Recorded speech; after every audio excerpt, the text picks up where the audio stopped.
इस वक्त की बड़ी खबर आपको बता दें, नोएडा से सिविल इंजीनियर की पत्नी की हत्या के मामले से जुड़ी इस वक्त की बड़ी अपडेट। पति ने हथौड़ा मारकर पत्नी की हत्या की थी। पत्नी के हत्याकांड पर अब तक का सबसे बड़ा खुलासा सामने आ चुका है। पिछले 6 महीने से पत्नी के बदले व्यवहार से वो परेशान था। पत्नी के ज़्यादा फ़ोन पर बात करने से वो परेशान था। बात बात पर पत्नी के अपमान से भी परेशान था। साथ ही साथ पत्नी के अवैध संबंध होने का पति को शक था। हत्या के मामले से जुड़ी इस वक्त की बड़ी अपडेट। पति ने हथौड़ा मारकर पत्नी की हत्या की थी। पत्नी के हत्याकांड पर अब तक का सबसे बड़ा खुलासा सामने आ चुका है। पिछले 6 महीने से पत्नी के बदले व्यवहार से वो परेशान था। पत्नी के ज़्यादा फ़ोन पर बात करने से वो परेशान था। बात बात पर पत्नी के अपमान से भी परेशान था। साथ ही साथ पत्नी के अवैध संबंध होने का पति को शक था। हमारे सहयोगी अमित चौधरी की नोएडा से ये रिपोर्ट आप देखिए।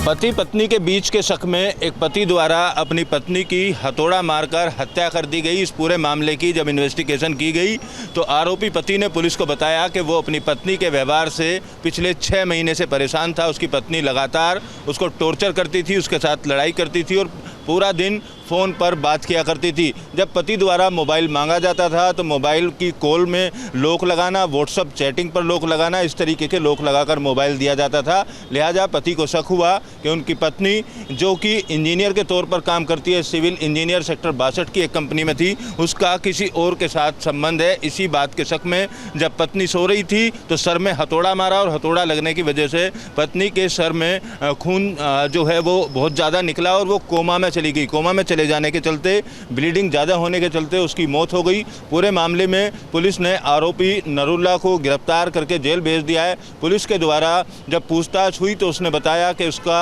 अपनी पत्नी को लेकर जो संबंध थे वो ठीक नहीं थे और दोनों के बीच में मोबाइल एक बड़ी वजह थी। मोबाइल पर बातचीत करे रहना और पति से सही व्यवहार ना करना, इसको लेकर दोनों के बीच में अक्सर विवाद होता था। लिहाजा पति को शक हुआ कि किसी दूसरे व्यक्ति के साथ उनकी पत्नी का संबंध चल रहा है और इसके चलते इस हत्या की घटना को अंजाम दे दिया गया। वीडियो जर्नलिस्ट राकेश चौहान के साथ अमित चौधरी, न्यूज़ नेशन, नोएडा।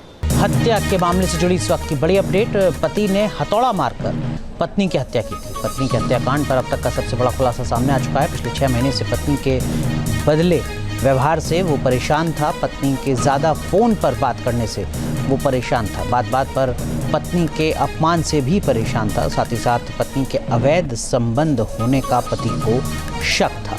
हत्या के मामले से जुड़ी इस वक्त की बड़ी अपडेट। पति ने हथौड़ा मारकर पत्नी की हत्या की थी। पत्नी के हत्याकांड पर अब तक का सबसे बड़ा खुलासा सामने आ चुका है। पिछले 6 महीने से पत्नी के बदले व्यवहार से वो परेशान था। पत्नी के ज़्यादा फ़ोन पर बात करने से वो परेशान था। बात बात पर पत्नी के अपमान से भी परेशान था। साथ ही साथ पत्नी के अवैध संबंध होने का पति को शक था।